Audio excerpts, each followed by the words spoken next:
자, 오늘은 우리가 에스더의 마지막 시간입니다. 에스더 7장부터 10장까지를 우리가 함께 커버를 하겠는데, 여러분들이 장수만 보고 아니 7, 8, 90, 4장을 오늘 저녁에 다룬단 말이야. 여러분들이 이렇게 생각하시는 분은 성경을 3번씩 읽어오라고 하는 숙제를 절대 안 하시는 분들이에요. 왜냐하면 오늘 우리가 공부하게 될 7, 8, 90, 에스더 7, 8, 90장은 굉장히 짧습니다. 다 10절, 17절, 그 9장이 조금 이 범위가 있고, 마지막 장은 3절밖에 안 돼, 3절밖에. 그래서 사실 4장이라 하더라도 평소에 우리가 공부하는 한 2장 정도의 사이즈밖에는 되지를 않습니다. 우리가 오늘 이제 에스더의 마지막 장, 사실은 에스더를 끝내면 이제 우리가 드디어 역사서를 모두 끝내는 거예요. 그리고 그 다음에 이제 뭐로 갑니까? 시가서로 들어가거든요. 욥기부터. 에스더 다음에 욥기잖아요, 그죠? 사실 오늘 우리는 성경 여행에 굉장히 중요한 분기점을 지금 지나고 있는 거예요. 사실 오늘 저녁에 책거리를 좀 했어야 되는데 아무도 지원하시는 분도 없고, 저도 또 이런저런 일로 경황이 없다 보니 이렇게 오늘 저녁을 그냥 이렇게 넘기게 됐네요. 여러분들, 오늘 우리는 성경 여행의 순서 가운데 굉장히 중요한 분기점 하나를, 이제 역사서를 모두 끝내고 이제 시가서로 들어가는 그런 중요한 분기점에 우리가 서 있습니다. 자, 에스더 7장을 여러분 펼쳐놓으시고,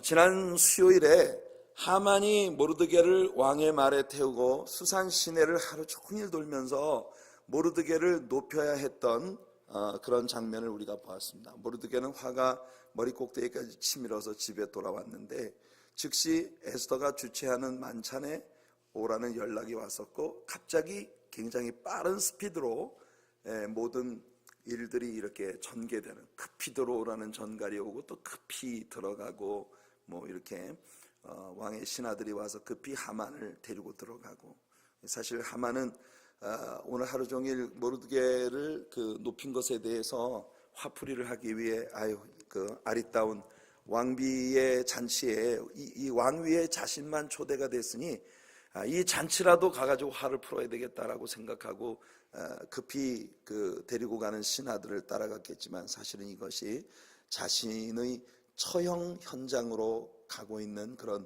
마지막 발걸음이었다고 하는 부분에 우리가 착안을 하면서 지난 수요일 저녁 6장 끝부분의 말씀을 끝냈거든요. 자, 우리 7장 1절부터 3절까지 말씀을 같이 한번 읽어보도록 하겠습니다. 왕이 하만과 함께 또 왕후 에스더의 잔치에 가니라. 왕이 이 둘째 날 잔치에 술을 마실 때에 다시 에스더에게 물어 이르되, 왕후 에스더여, 그대의 소청이 무엇이냐? 곧 허락하겠노라. 그대의 요구가 무엇이냐? 곧 나라의 절반이라 할지라도 시행하겠노라. 왕후 에스더가 대답하여 이르되, 왕이여, 내가 만일 왕의 목전에서 은혜를 입었으며 왕이 좋게 여기시면 내 소청대로 내 생명을 내게 주시고 내 요구대로 내 민족을 내게 주소서. 자, 아수에로가 에스더에게 하고 있는 이야기 가운데 눈에 띄는 단어가 곧이라고 하는 단어입니다. 곧. 에스더여, 그대의 소청이 무엇이냐? 곧 허락하겠노라. Immediately. 이 아수에로는 그렇게 계속 반복적으로 이야기합니다. 너의 소원이 뭐냐? 내가 즉시 허락하겠노라. 네가 나에게 요구하는 것이 뭐냐? 나라의 절반이라 할지라도 즉시 시행하겠노라. 이렇게 이야기를 하고 있는데, 에스더의 입에서 나온 이야기가 굉장히 뜻밖의 이야기예요. 아마 이 이야기를 듣고 아수에로와 하만이 둘 다 어쩌면 깜짝 놀라 잡았을지도 모릅니다. 왕이여, 이 소녀의 생명을 제게 주십시오. 이렇게 이야기했습니다. 그 말은 곧 무슨 말이냐면, 누군가 나를 죽이려고 하는 자가 있다는 그런 뜻인 거거든요. 내 생명을 내게 주소서. 이 말은 나 살려주세요, 이 말이거든요. 나 살려주세요, 나 살고 싶습니다, 그런 말이에요. 뿐만 아니라 내 민족을 내게 주소서. 내 요구대로 내 민족을 내게 주소서. 글쎄요, 저는 오늘 에서가 아하수에로에게 구하고 있는 이 두 번째 문구, 내 민족을 내게 주소서. 이 구절이 정말 우리들 모두의 마음속에 간직해야만 할 사명자의 부르짖음을 보여주는 것이 아닐까 하는 생각이 듭니다. 여러분, 우리가 떠난 우리의 조국, 내 나라와 내 민족을 위하여 하나님 앞에 이렇게 구할 수 있는 우리가 되기를 바랍니다. 내 민족을 내게 주시옵소서. 또한 우리가 이 뉴욕과 뉴저지에 살고 있는 한인 커뮤니티를 향하여 이 한민족이 구원을 얻기 위해서 이 땅에 살고 있는 우리 한민족을 내게 주시옵소서. 우리 사명자들의 기도가 되기를 바랍니다. 북녘 땅에 잃어버린 내 동포 내 형제 하나님 내게 주시옵소서. 이런 기도를 할 수 있는 우리가 되기를 바랍니다. 이 땅에 눈물 짓고 상처받고 아파하는 모든 영혼들 하나님 내게 주시옵소서. 오늘 에스더는 자신의 동족을 구원해달라고 왕에게 간청하며 나아가고 있는 것입니다. 아마 아하수에로도 하만도 깜짝 놀랐어요. 세상에 이게 무슨 소리야? 누가 왕비의 생명을 위협하는 자가 있겠으며 누가 왕비의 민족을 해하려 하는 자가 있단 말인가? 왕과 왕비가 모두 깜짝 놀라 있습니다. 여러분, 이 시점까지 사실 왕도 이 하만도 이 왕비 에스더가 유대인이라는 사실을 전혀 알지 못하고 있거든요. 자, 에스더의 자신의 요청한 그 요청에 대한 설명을 들어봅시다. 4절과 5절을 한번 같이 읽어보겠습니다. 나와 내 민족이 팔려서 죽임과 도륙함과 진멸함을 당하게 되었나이다. 만일 우리가 노비로 팔렸더라면 내가 잠잠하였으리이다. 그래도 대적이 왕의 손해를 보충하지 못하였으리이다 하니 아하수에로 왕이 왕후 에스더에게 말하여 이르되 감히 이런 일을 심중에 품은 자가 누구며 그가 어디 있느냐? 자, 여러분, 나와 내 민족이 팔렸습니다. 나와 내 민족이 팔려서 죽임과 도륙함과 진멸함을 당하게 되었나이다. 만일 우리가 종으로라도 팔려가게 되었다면 제가 잠잠하고 입을 다물었을 겁니다. 목숨은 건질 수 있을 테니. 그래도 대적이 왕의 손해를 보충하지 못하였으리이다. 우리가 남에게 종으로 팔려간다 하더라도 왕에게 미쳐질 그 큰 손해를 우리의 대적이 감당치 못할 것입니다. 그런데 우리를 죽이려는 자가 있습니다. 종으로 파는 것도 아니고 완전히 이미 우리는 팔려버렸고 죽임과 도륙함과 진멸함을 당하게 되었습니다. 이렇게 이야기하고 있는 거예요. 사실 여러분, 이 크셀크세스 이 시대의 에스더의 그 아하수에로는 사람의 생명을 그다지 소중하게 여기지 않는 자입니다. 옛날 군주들이 그랬어요. 원래 이 군주들 주변에 있는 사람들은요, 사람의 목숨을 정말 파리 목숨처럼 생각하는 그런 부류의 사람들이죠. 역사책에서 그의 유럽 원정, 즉 그리스와의 전쟁에 관한 기사를 읽어보면 그는 이 전쟁에서 수천 명의 군사들을 잃었어요.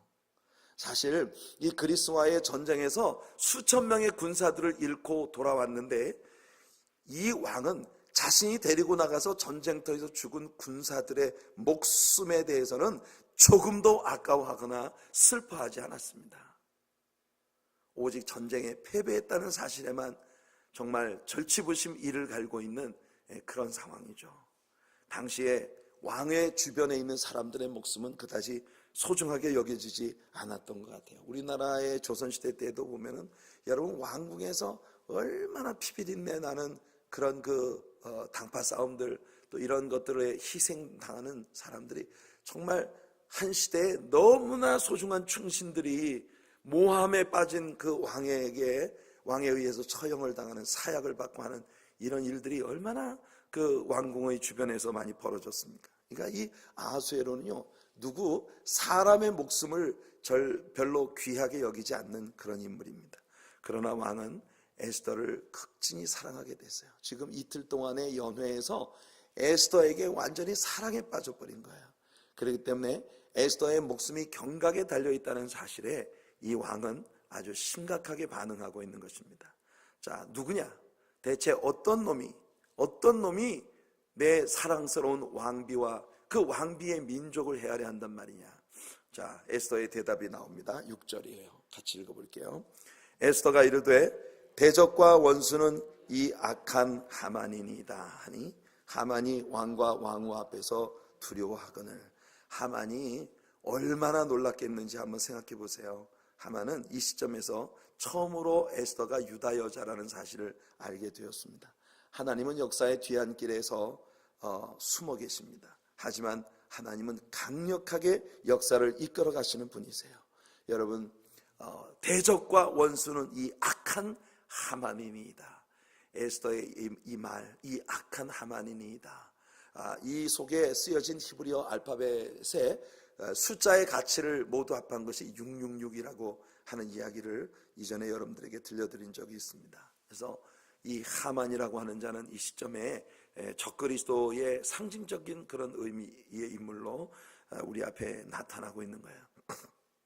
여러분은 창세기 12장에서 하나님께서 아브라함을 갈대아 우르에서 불러내신 다음에 너를 축복하는 자를 내가 축복하고 너를 저주하는 자를 내가 저주하겠다고 하신 약속을 여러분 기억하십니까? 역사 가운데에서 유대인들을 괴롭힌 사람치고 하나님께 벌을 받지 않은 사람들이 없습니다. 역사 가운데에서 유대인들은 엔타이사미티즘에 정말 지속적인 희생양이 됐어요. 역사 가운데 얼마나 많은 사람들이 일어나서 유대인들을 몰살시키려고 하는 이런 운동을 했습니까? 그러나 그 사람들의 결과가 다 좋지 못했어요. 참 두려운 일이죠. 여러분, 그래서 우리는 성경의 약속을 믿어야 합니다. 이스라엘 사람이 우리들에게 별로 마음에 들지 않아도, 유대인들이 우리들에게 별로 마음에 들지 않아도 하나님은요 역사를 움직여 나가는데 이 열쇠가 되는 국가로 이스라엘을 선택하신 거예요. 그렇기 때문에 우리는 하나님의 말씀대로 이스라엘을 축복하고 이스라엘을 사랑할 필요가 있어요. 이스라엘의 정치적인 성향이나 그들이 개인적으로 가지고 있는 어떤 인격이나 성향 이런 것에 우리가 다 동의하지 않습니다. 그렇지만 성경은 아브라함을 하나님께서 불러내셔서 이루신 민족이고 또 그 혈통에서 메시아를 이 땅에 보내시기 위해 이 유대 민족은 특별히 이 세상에서 엄청난 고난을 짊어져야 했던 하나님의 도구였어요. 그런 관점에서 우리는 아브라함의 후손들을 축복할 필요가 있는 거예요. 자, 7장 상반절을 보시면 왕이 노하여 일어나서 잔치자리를 떠나 왕궁 후원으로 들어가니라. 여러분 생각해 보세요. 왕은 이 시점에 굉장히 많은 생각에 빠졌을 겁니다. 야, 이게 대체 무슨 소리냐? 하만이라는 자가 왕이 얼마나 신뢰하는 자입니까? 여러분, 왕이 얼마나 하만을 신뢰했으면 자신의 인장반지를 빼서 하만에게 맡겨버렸어요. 이 왕의 인장반지라고 하는 건 뭐냐면은 이 왕의 어인입니다. 어인. 무슨 조서를 꾸미고 거기다가 왕의 도장을 찍어서 이 발표되어진 조서가 아수에로, 즉 페르시아 127개, 거의 당시로서는 전 세계를 장악하고 있는 이 엄청난 강대국 왕의 이름으로 어떤 포고령을 내릴 수 있는 권세가 바로 이 인장 반지 속에 있는 거예요. 근데 이걸 빼서 하만에게 줬단 말이에요. 그건 그만큼 아수에로가 하만을 신뢰한다는 말 아니겠습니까? 가장 왕에게 신임받던 하만이 이 악한 일을 왕의 뒤에서 도모하고 있었다는 사실에 왕은 깜짝 놀란 거예요. 그래서 왕은 잠시 생각을 하기 위해서 왕궁 후원으로 문을 박차고 나갔던 것 같습니다. 이 방 안에 광경을 갖다 놔두고 왕이 문을 박차고 후원으로 나가서 후원을 한 바퀴 이렇게 걷고 있는 거예요. 그런데 여러분, 하만이 명을 재촉합니다. 이 7절 하반절을 보시면 하만이 일어서서 왕후 에스더에게 생명을 구하니 이는 왕이 자기에게 벌을 내리기로 결심한 줄 알미더라. 왕이 후원으로부터 잔치자리에 돌아오니 하만이 에스더가 앉은 걸상 위에 엎드렸거늘 왕이 이르되 저가 궁중 내 앞에서 왕후를 강간까지 하고자 하는가. 그러니까 여러분, 이 왕이 문을 열고 후원으로부터 궁궐로 들어서는 순간 보니까 이 하만이 일어서 있다가 그 에스더에게 애원을 하느라고 에스더가 의자에 앉아 있는데 그 의자의 걸상에 이렇게 엎드렸다고 하니까 이게 뭐냐면 에스더의 무릎에 엎드려 가지고 왕비를 붙들고 살려달라고 애원을 하고 있는 거예요. 이 모습을 왕이 볼 때, 아니 이놈이 왕궁에서 내 목전에서 왕비를 강간하려고 하는가? 하는 그런 분노가 왕에게 치밀어 오는 거예요. 우린 여러분 이 에스더라고 하는 책 안에서 지속적으로 강조되고 있는 게 바로 타이밍입니다. 타이밍. 예, 아시겠죠? 예, 타이밍. 이 정말 하만과 모르드게가 계속 궁궐 문 앞에서 만나는 이런 장면이요, 기막힌 타이밍이에요. 예. 그리고 또 이 모르드게가 하필이면 두 내시가 왕을 모살하려는 계획을 세우는 현장에서 그 일을 엿듣게 된 것도 타이밍이에요. 예. 그 하만이 모르드게를 갖다가 높여야 되겠다는 그 왕의 생각에 떠올랐을 때 거기 누가 있느냐 하는데 하만이 딱 들어온 것도 타이밍이에요. 그날 하만이 모르드게를 목매달기 위해 50규빗 75피트 높이의 장대를 만들어 놓고 온 것도 타이밍이에요. 예. 그러니까 하만을 어떻게 처치할지 이미 하만 스스로 모든 걸 다 준비를 한 거예요. 그러니까 여기서도 지금 왕이 후원으로부터 궁궐에 들어서는 순간 이 하만이 뭡니까? 그 에스더의 무릎 위에 엎드려서 에스더에게 간청을 하고 있는 이 모습을 보는 것이 타이밍이죠. 그래서 8절 하반절을 보면 이 말이 왕의 입에서 나오매, 왕이 다른 말을 할 필요가 없었습니다. 내 이놈, 궁중 내 앞에서 왕후를 강간까지 하려느냐? 그냥 왕이 여기까지만 얘기했어요. 그 뒤 이야기 할 필요 없어요. 저놈을 당장 포박하렸다 뭐 이런 얘기를 할 필요가 없었어요. 왕이 그 말이 떨어지자마자 여러분 무리들이 나와서 하만의 얼굴을 싸더라. 하만의 얼굴을, 이게 무슨 장면입니까? 혹시 여러분 옛날에 모래시계라는 드라마의 마지막 씬을 보신 적이 있으신가요? 거기 보면은 그 태수라는 최민수라는 탤런트가 역할을 했던 그 태수라는 사람의 얼굴에 하얀 보자기가 씌워지고 정말 메마른 목소리로 그 친구에게 묻죠. 야, 나 지금 떨고 있냐? 이 유명한 대사 아닙니까? 바로 지금 하만은 그런 장면 가운데 갑자기 들어가게 된 거예요.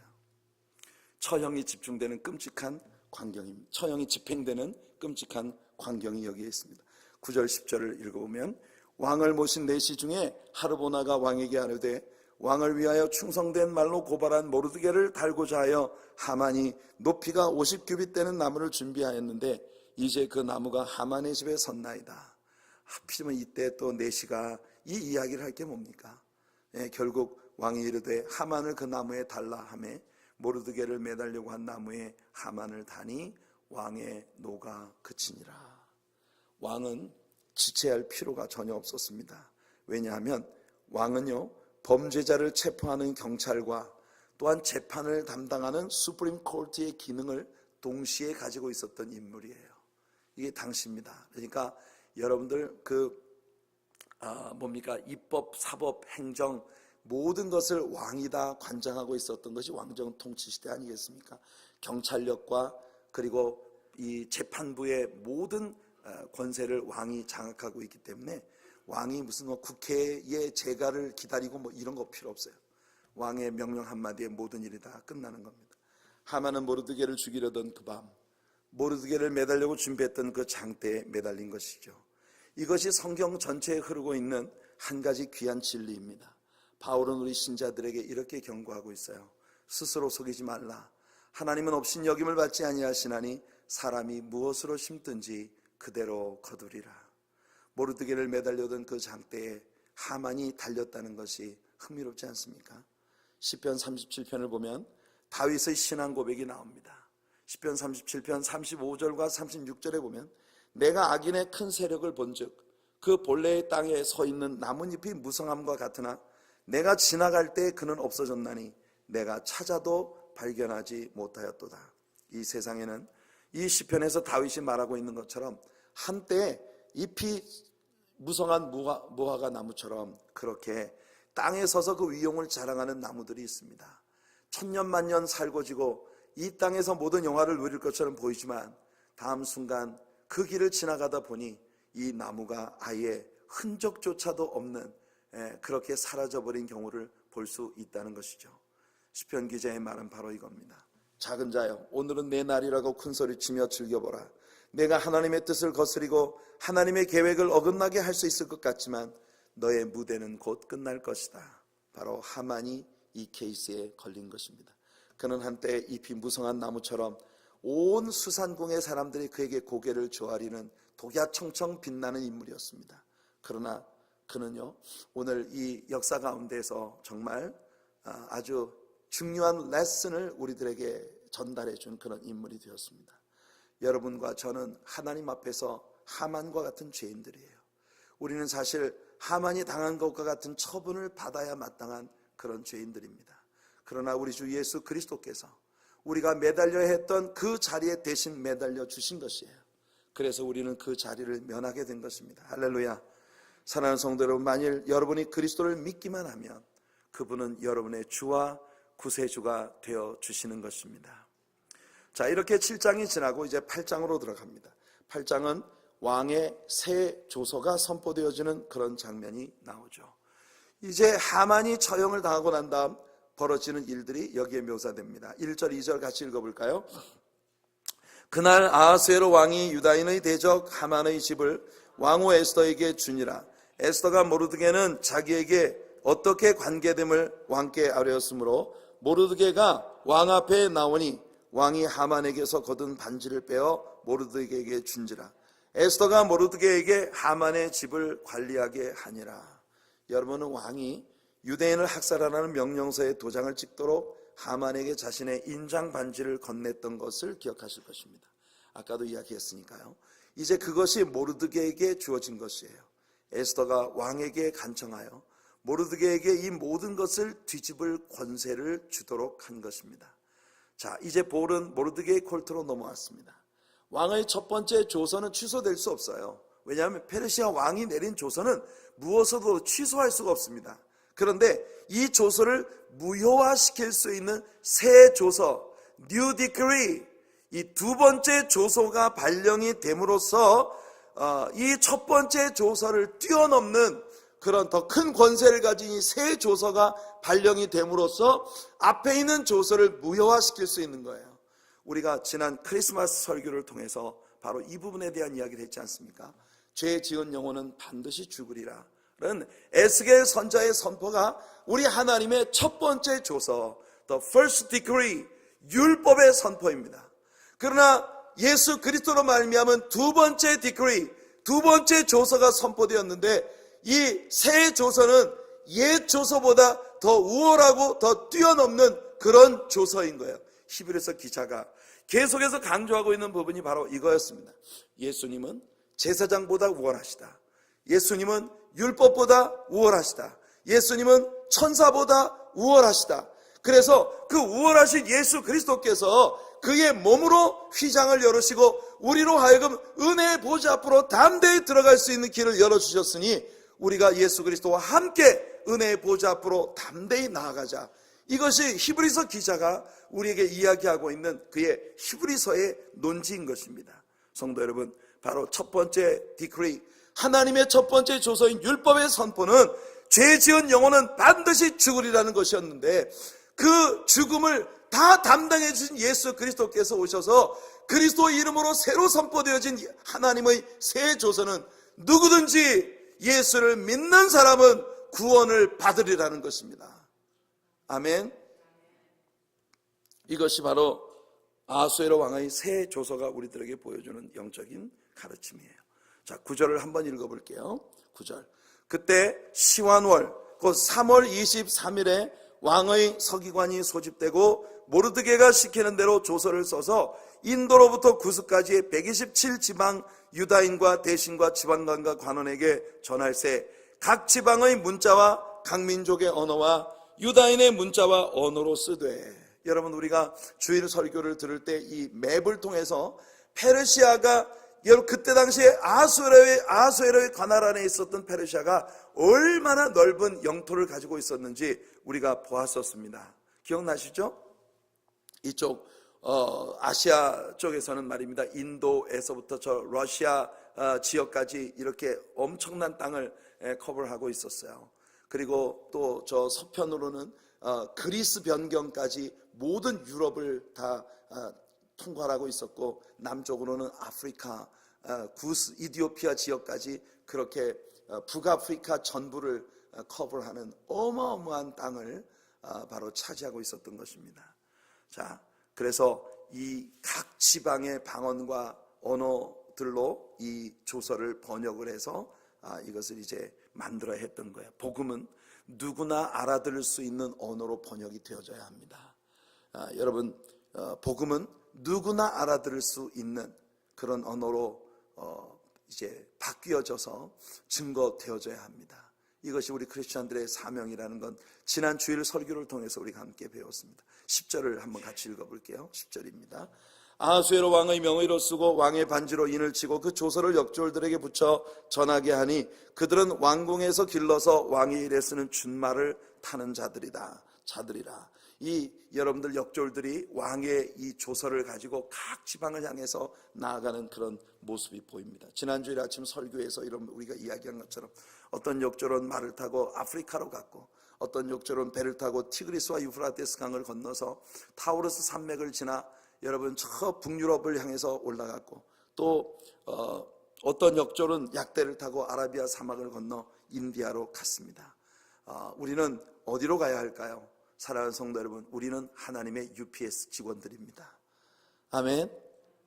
예수 그리스도의 복음을 가지고 나아가되, 여러분 이 모든 조서가 각 나라와 족속과 백성과 방언의 언어로 번역이 된 것은 여러분 두 가지 의미가 있다 했어요. 실질적인 성경 번역의 의미도 있고, 또 다른 하나는 우리 버전으로 번역되어진 살아있는 하나님의 말씀을 우리 주변에 있는 모든 사람들에게 보여주어야 할 사명이 있다.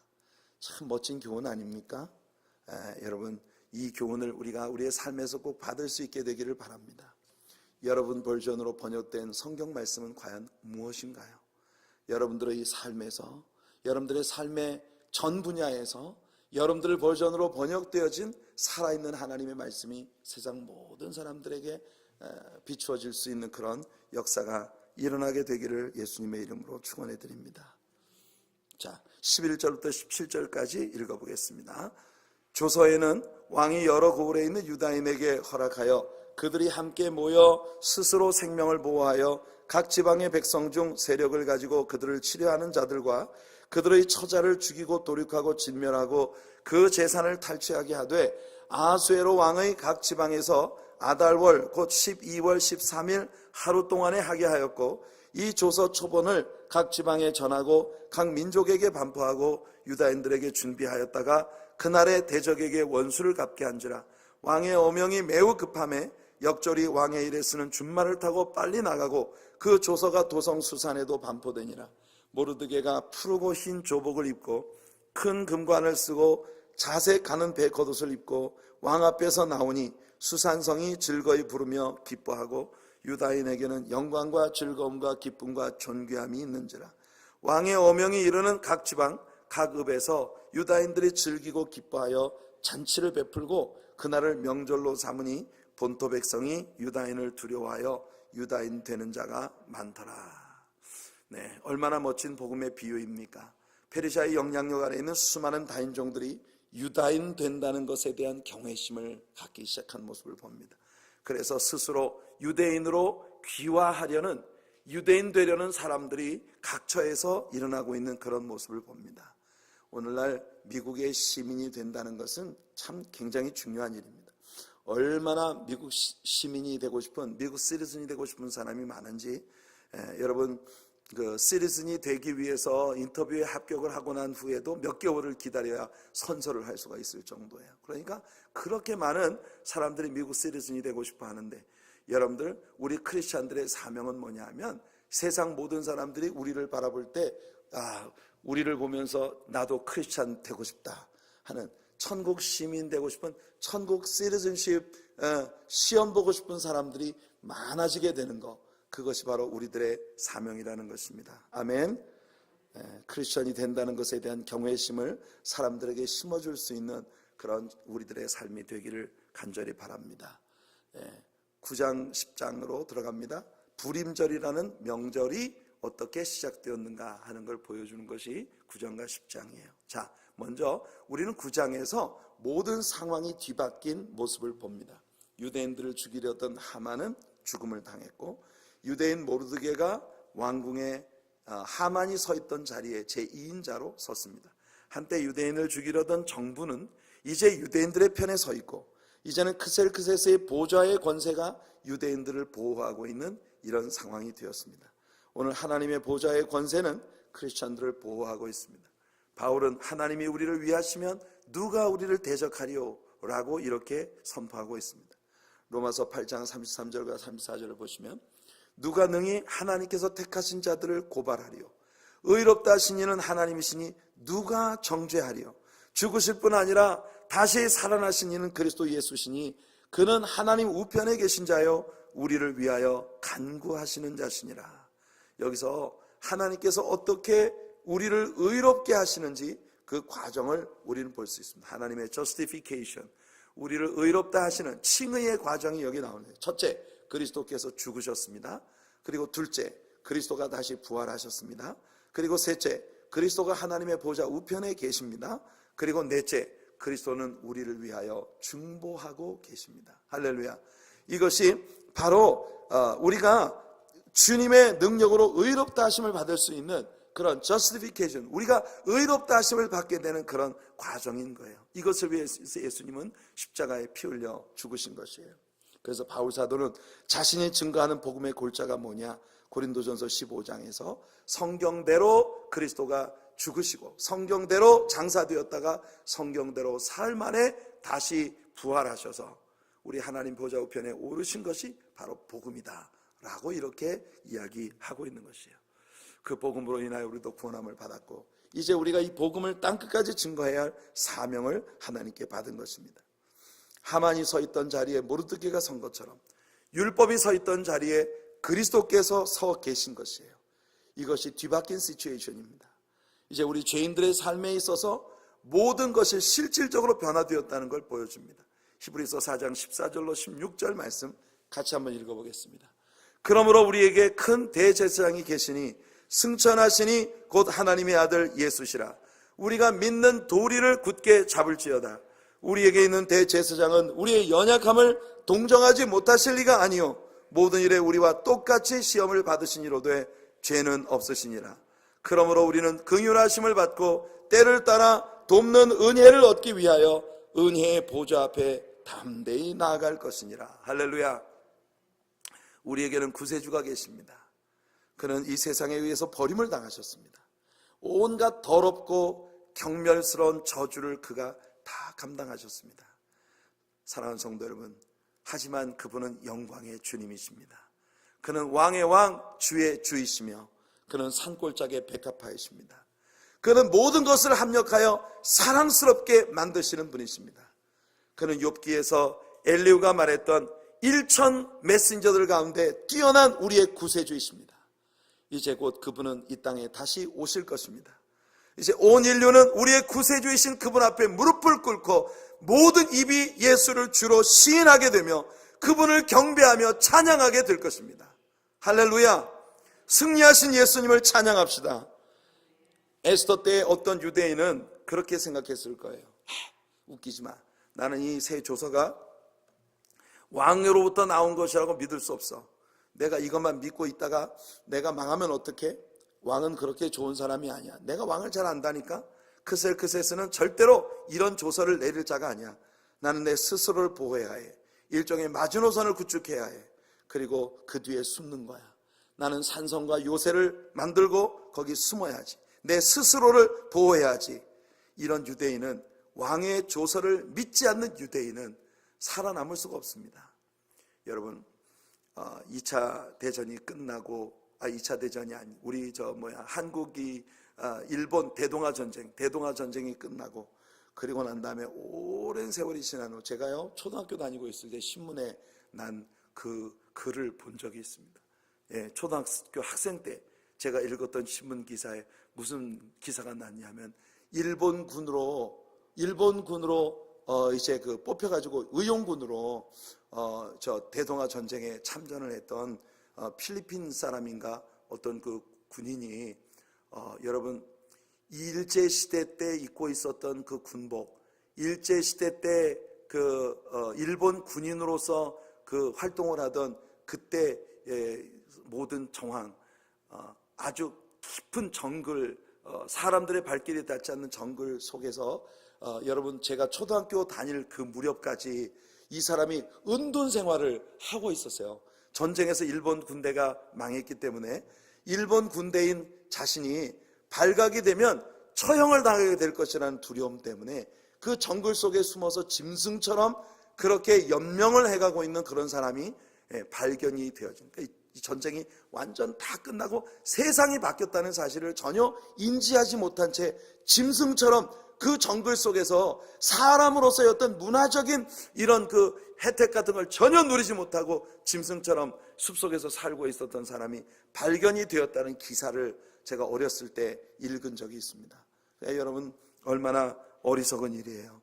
모든 시대가 바뀌었는데 이제 율법의 시대가 가고 예수님의 복음의 시대가 왔고 우리가 사망과 저주에서부터 하나님의 영원한 축복과 영원한 생명 가운데로 돌아서게 된 이 복음이 선포된 지가 벌써 2000년이 지났는데 아직도 이 세상 사람들은 예수님의 복음을 믿지 않고 있기 때문에 자기 자신의 능력으로 뭘 해보겠다고, 자기 자신의 능력으로 뭘 해보겠다고 그렇게 주장을 하면서 자기 의의 이 요새 아래 숨겠다는 이런 노력을 하고 있는 것입니다. 믿어야 합니다.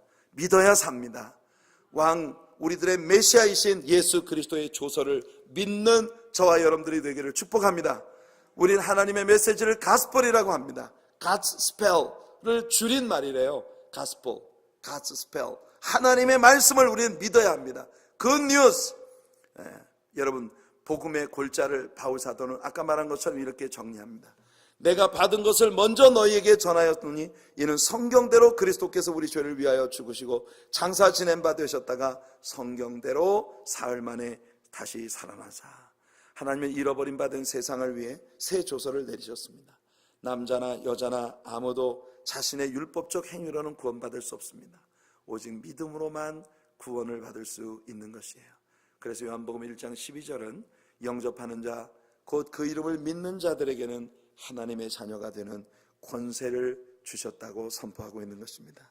사도행전 2장에서 베드로를 통해 복음을 들은 사람들의 반응은 자신의 죄에 대한 고백이었습니다. 가슴을 치며 형제들아 우리가 어찌할꼬. 그때 베드로의 권고는 회개하고 구원을 받으라는 것이었습니다. 복음은 우리에게 구원을 초래하는 그런 생명의 메시지인 것입니다. 왕의 새 조서를 믿지 않는 사람들에게는 소망이 없어요. 하지만 그것을 믿는 사람들에게는 기쁨이 충만합니다. 여러분, 이 세상이 여러분들에게서 빼앗아갈 수 없는 그런 기쁨을 가지는 우리 성도님들 되시기를 축복합니다. 자, 이제 에스더 9장 말씀이 이렇게 이어집니다. 5절부터 10절까지 같이 한번 읽어보겠습니다. 5절부터 10절이에요. 유다인이 칼로 그 모든 대적들을 쳐서 도륙하고 진멸하고 자기를 미워하는 자에게 마음대로 행하고 유다인이 또 도성 수산에서 500명을 죽이고 진멸하고 또 바산다다와 달본과 아스바다와 보라다와 아달리아와 아리다다와 바마스다와 아리세와 아리데와 외사다 곧 함무다다의 손자요 유다인의 대적 하만의 10아들을 죽였으니 그들의 재산에는 손을 대지 아니하였더라. 여러분, 사실 말입니다. 우리가 이 에스더라고 하는 책을 이 책이 정경에 들어갈 수 있느냐라고 하는 의혹을 갖는데 또 다른 한 가지 이유가 있어요. 이전에 이미 말한 것처럼 여러분들 그 쿰란파 학자들은 이 히브리어 성경 가운데에서 이 에스더서는 정경에 들어갈 수 없다고 믿었었던 것 같아요. 그래서 사해사본, 이 쿰란의 동굴에서 발견되어진 사해사본에 에스더 두루마리만 빠져 있었다는 거죠. 창세기부터 말라기까지 구약의 모든 원본이 이 사본이 다 보관이 되어 있었는데 에스더만 미싱이 되어져 있었어요. 그러니까 이것이 우연이 아닐 것이다. 쿰란파 사람들은 히브리의 많은 학자들처럼 이 에스더서가 정경에 들어갈 자격이 없다고 믿고 있었던 것 같아요. 우선 그 첫 번째가 뭐라고 했습니까? 에스더서 전체에 하나님 혹은 여호와라는 하나님의 이름이 한 번도 직접 언급된 적이 없다. 과연 이 책이 성경이라고 말할 수 있느냐라고 하는 부분 때문에 이기도 하고, 그리고 이 책은 열방의 구원이나 어떤 이런 그 하나님의 복음의 전체적인 흐름과 맥을 같이 하지 않고 이거는 오직 히브리 민족에 대한 불임절이라는 명절의 그 기원이 무엇인가 하는 것에 대한 이야기하는 일단 역사적인 그런 한 단편이기 때문에 이 책이 정경에 들어갈 가치가 있느냐 하는 이제 의심을 갖는 거예요. 그 중에 또 하나가 뭐냐 하면은 성경의 전체적인 흐름은 과연 자신들에게 기회가 왔을 때 이렇게 무섭게 도륙을 하고 원수를 갚는 것이, 완전 복수를 하는 것이, 그것이 과연 성경의 다른 모든 컨텍스트와 이렇게 매칭이 되느냐 하는 부분에 대한 의혹을 사람들은 가지고 있는 거예요.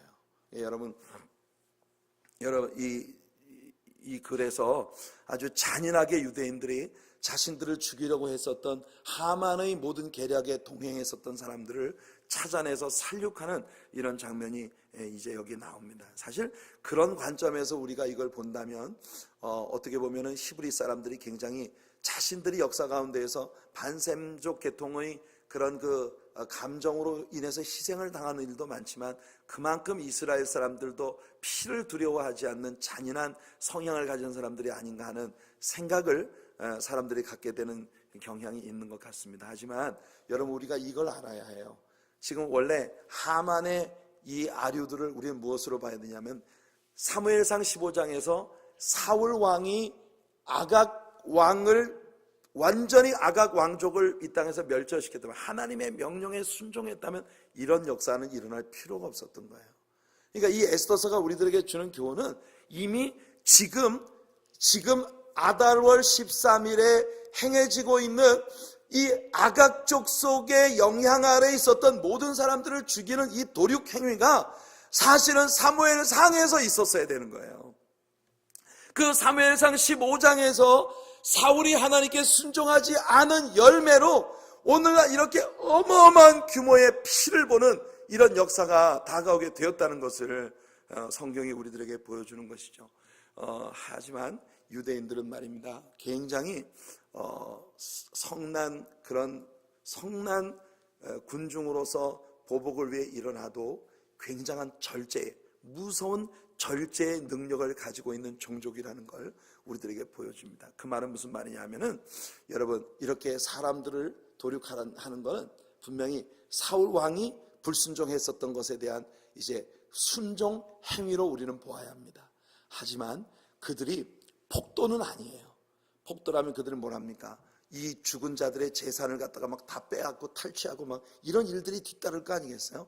유대인들은 그런 물질이나 그들이 가지고 있는 권력이나 이런 데 전혀 관심이 없었습니다. 오직 하나님의 명령을 수행하는 자로서 그들은 이 일을 행하고 있다. 이게 에스더서를 우리는 바로 그런 관점에서 봐야 되는 거예요. 그래서 여러분, 이 유대인들이 굉장한 절제의 능력을 가진, 아주 무서울 정도로 절제의 능력을 가진 그런 사람들이라고 하는 걸 우리 여기서 보는 겁니다. 여러분, 4.29 LA 폭동 아주 유명했지 않습니까? 이 4.29 LA 폭동이 일어났었던 그때 저희는 세리토스라고 하는 LA 인근 지역에 살고 있었습니다. 제가 일본에 집회를 하러 갔을 때예요. 일본에 집회를 한참 하고 있는데 집회 끝나고 난 다음에 산속에 들어가서 집회를 했기 때문에 전혀 뉴스를 볼 기회가 없었어요. 그랬다가 모든 집회가 끝나고 난 다음에 동경에 있는 친구 목사 집회를 딱 들어왔는데, 친구 목사 집회를 딱 오니까 TV에서 LA에 막 여기저기 막 불이 막 나가지고 한인들이 경영하는 마켓들, 큰 마켓들이 막 불타고 흑인들이 일어나서 폭동을 일으키는 그런 장면이, 이제 라더니 킹 그 사건 이후에 흑인들의 감정이 고조되어서 이런 일들이 일어난 걸 보았습니다.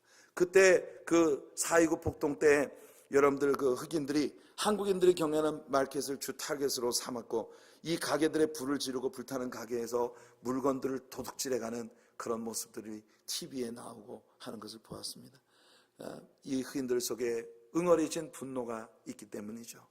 유대인들도 그렇게 응어리진 분노를 안에 품고 있었으나 그들은 불타는 가게에서 물건을 도둑질하는 불임절 폭동의 폭도들이 아니었습니다. 11절부터 16절을 보면, 아수에로에게 에스더는 아달월 14일까지 하만의 종족들과 유다인들의 원수를 멸절시킬 권세를 유대인들에게 주도록 요청합니다. 사실 이 일은 아까도 말한 것처럼 사울 때에 이루어졌으면 좋았을 것인데, 그 사울이 화근을 남겨둔 것이 이렇게 큰일이 되어버린 것을 우리는 봅니다. 온 유대인들이 멸절의 위기를 맞았었고, 각고 끝에 그들은 다시 아각 족속을 멸하게 되었는데요. 수산성에서만 첫날에 500명, 다음날에 300명이 죽임을 당했고 온 페르시아 내에서 7만 5천 명이 죽임을 당했다.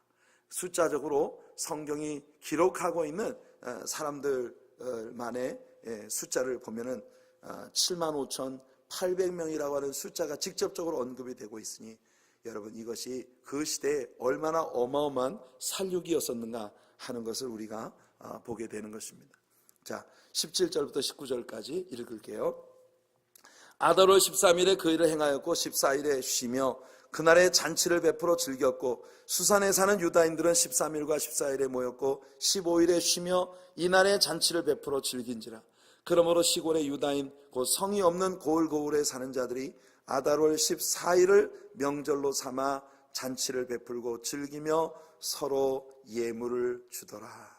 이것이 바로 부림절이라고 하는 명절입니다. 부림절이라고 하는 건 부르, 제비를 뽑는다고 할 때 그 제비가 부르예요. 우리 지금 영어에서 라또 있잖아요. 그 로또, 바로 그와 같은 단어입니다. 히브리 말로 부르인데 그걸 복수로 만들면 부림이 되는 겁니다. 그래서 부림절이라고 하는 명절이 생기게 된 거예요. 그래서 이어지는 20절부터 32절까지 부림절 절기에 대한 설명이 이어지고 있어요. 오늘날에 와서도 이 오르소독스 주의시들은 부림절을 철저히 지키고 있습니다. 이들의 부림절은 회당에서 시작이 되는데요. 이 명절은 기쁨의 축제로서 에스더를 낭독하는 것으로 끝을 맺습니다. 흥미로운 것은 이들이 에스더를 읽다가 하만이라는 이름이 나오면 이 하만이라는 더러운 이름을 입에 올리기 싫어서 자리에서 일어나서 침을 뱉으며 외칩니다. Let his name be blotted out. Let him be accursed. 그의 이름이 완전히 지워질지라.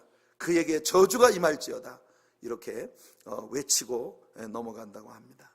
하나님께서 하만의 손에서 유다인들을 구원하신 것만 아니라 나치와 같은 반유대 운동으로부터 하나님께서 구해주신 것을 감사하는 절기로 오늘날의 정통 유대인들은 이 부림절이라고 하는 절기를 지킨다는 것이에요.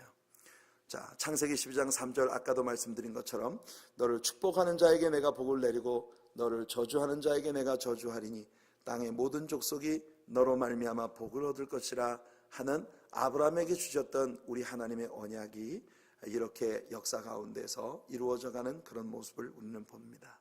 그리고 이제 10장으로 들어갑니다. 10장은 3절밖에 없어요. 같이 읽어볼게요. 아하수에로 왕이 그의 본토와 바다 섬들로 하여금 조공을 바치게 하였더라. 왕의 능력 있는 모든 행적과 모르드게를 높여 존귀하게 한 사적이 메대와 바사 왕들의 일기에 기록되지 아니하였느냐. 유다인 모르드게가 아하수에로 왕의 다음이 되고 유다인 중에 크게 존경받고 그의 허다한 형제에게 사랑을 받고 그의 백성의 이익을 도모하며 그의 모든 종족을 안위하였더라. 저와 여러분, 이 세상에 진정한 평화를 가져오실 구세주를 소유한 사람들입니다. 할렐루야. 이 성탄 시즌이 바로 우리에게 하나님께서 그 아들 예수 그리스도를 주신 그런 축복을 이제 나타내는 것이죠. 부림절 축제에서 유대인들은 세 가지 기도를 늘 드린다고 합니다. 첫째는 유대인들을 귀히 여기신 것에 대한 감사, 두 번째는 그들의 선조들을 보호해 주신 것에 대한 감사, 그리고 세 번째는 그들이 또 하나의 하나님이 허락하신 명절을 지킬 수 있게 해주신 것에 대한 감사. 이 세 가지 감사를 부림절마다 오르소독스 주의시들은 하나님 앞에 감사를 드리고 있다는 겁니다. 크리스천으로서 우리들에게 부림절이 주는 영적인 의미는 무엇일까요? 크리스천들에게 주신 부림절의 의미, 이것은 그리스도께서 우리를 위한 하나님의 구원이 되셨다는 것, 부림절에서 하나님의 보호하시는 능력과 섭리와 절대 주권들이 아직도 쇠하지 않고 있다고 하는 것, 잠언서 기자도 이 일을 알고 있습니다. 그래서 잠언서 16장 33절에 제비는 사람이 뽑으나 모든 일을 작정하기는 여호와께 있느니라. 할렐루야. 우리 하나님은 그의 유대인들을 지키실 것입니다. 또한 우리 하나님은 그의 교회를 지키실 것입니다. 우리 한 사람 한 사람 그의 백성들을 지키실 것입니다. 그리스도는 그의 이름을 의지하고 하나님께로 오는 모든 사람들을 보호하실 능력이 있으신 주님이십니다. 이 에스더는 우리들에게 하나님의 절대적인 주권적 섭리 아래 모든 역사가 움직이고 있다는 걸 보여주고 있고, 옛 조서를 폐하고 새 조서 곧 복음의 영향력 아래에서 우리를 구원하시는 섭리하시는 하나님의 영광을 보여주고 있는 것입니다. 여러분, 하나님 앞에 감사하고 주님의 독생자 예수 그리스도를 이 땅에 보내주신 하나님의 넘치는 사랑에 대하여 깊이 감사하면서 이 성탄의 절기를 보내고 2018년을 맞이하는 우리들 모두가 되기를 예수님 이름으로 축원해 드립니다.